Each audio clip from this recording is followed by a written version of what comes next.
omniscient, omniportant, omniprésent. Jésus, Dieu.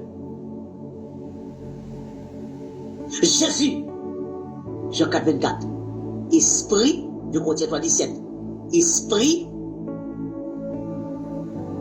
1 Pierre 1er, le verset 11. Esprit. Oh, c'est lui, par sa vertu, que Marie est enceinte. Ça veut dire quoi?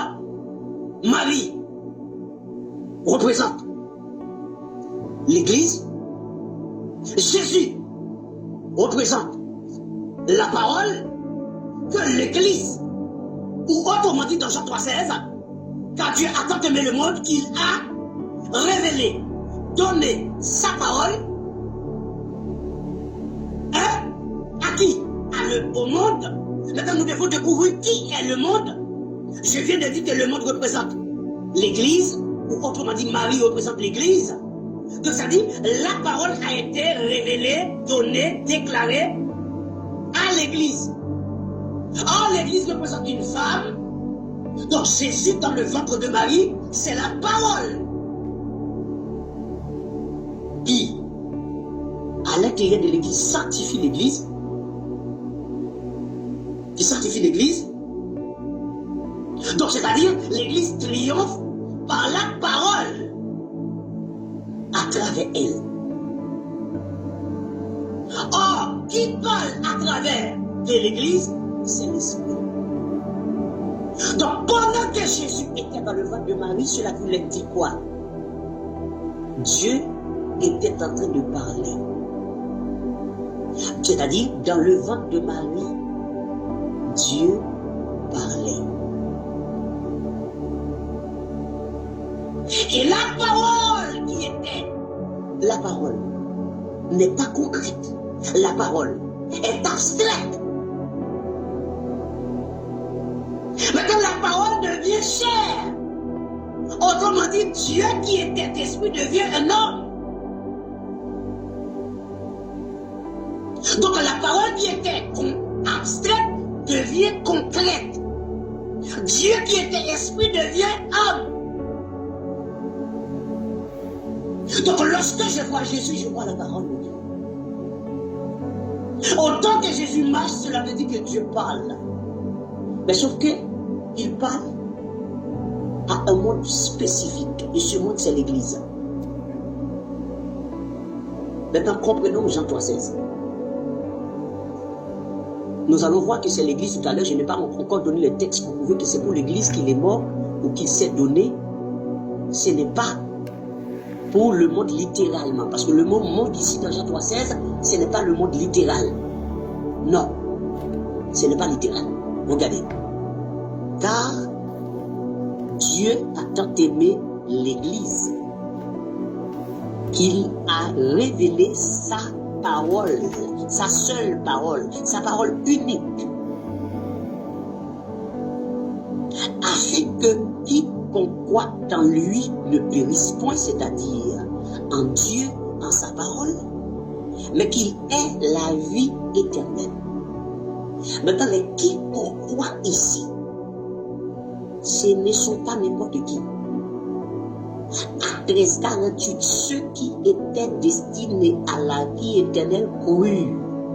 Donc les quiconque croient, ce sont ceux qui étaient destinés à la vie éternelle pour lesquels Dieu s'est livré lui-même. Qui étaient destinés à la vie éternelle, s'il vous plaît? Qui sont les quiconques?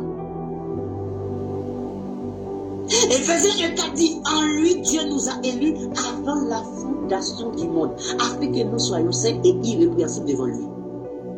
Maintenant, voyons voir, bien-aimés frères et sœurs, les quiconques ici, et le monde ici, c'est qui? Prenons, bien-aimés, Éphésiens 5, Éphésiens chapitre 5, s'il vous plaît. Nous allons regarder pour qui il s'est livré, pour qui. Nous allons terminer, nous n'allons pas prendre la deuxième phase. l'autre monde. Nous allons rester sur le monde qui représente l'Église. Donc nous allons prendre l'autre monde de même plaise à Dieu. Ok? Et regardons ça. Éphésiens 5, mes bien-aimés frères et sœurs. Notez s'il vous plaît et réécoutez pour que vous puissiez maîtriser, examiner pour voir est-ce que c'est exact ce que je dis. Si l'Esprit va vous convaincre que vous ouvrez les yeux, s'il vous plaît. Et je le dis toujours dans mes enseignements, vous n'êtes pas des zombies, vous n'allez pas dire Amen si vous ne voyez pas que c'est la vérité. Si vous n'êtes pas convaincu, ne faites pas comme les gens de l'église traditionnelle, vous écoutez un pasteur qui parle et vous dites Amen, Alléluia, Amen. Vous ne voyez même pas, vous ne lisez pas, vous n'avez pas de Bible, mais vous dites Amen. Donc il faut lire, regardez vous-même par vos yeux, est-ce que ce qu'il dit c'est exactement ce qui est écrit dans la parole de Dieu. Et puis vous examinez comme les chrétiens demeurent pour que l'Esprit puisse vous enseigner lui-même et vous convaincre de ce que nous sommes en train de vous enseigner ici. Nous sommes dans Éphésiens, nous sommes dans Éphésiens 7. Regardez Éphésiens 7, le verset 1, 2, s'il vous plaît. Devenez donc les imitateurs de Dieu. Regardez, comme des enfants bien-aimés. Verset 2.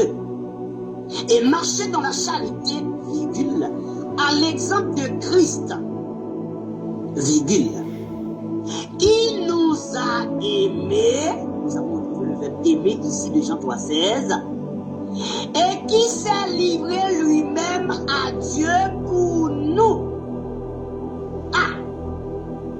Le nous là, on avait dit le nous là, c'est les modes. Hein? Il y a quelque chose que je ne comprends pas. Attendez. Nous avons retrouvé le verbe aimer ici. Pas de problème.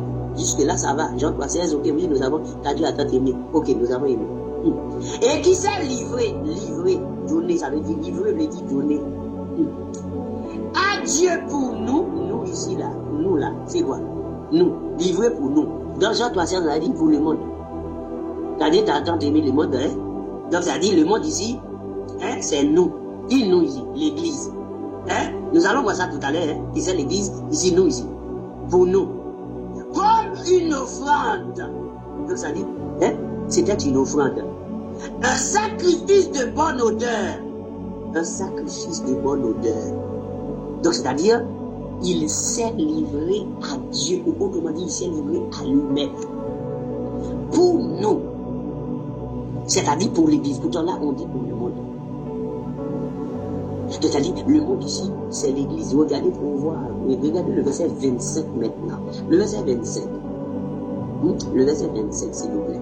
Regardez ce qui est écrit dans le verset 25. Marie, aimez vos femmes comme Christ a aimé l'église. Nous avons retrouvé le verbe aimer. Au passé composé, comme c'est conjugué dans Jean 3,16, au passé composé aussi. Et s'est livré lui-même pour elle.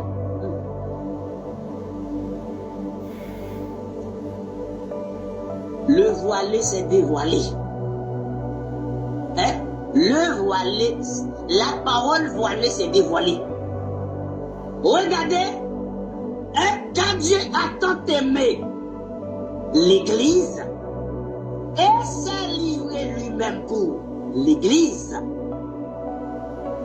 Ou autrement dit, car Dieu a tant aimé l'église, il s'est livré, hein, et s'est révélé, s'est livré, s'est donné pour elle.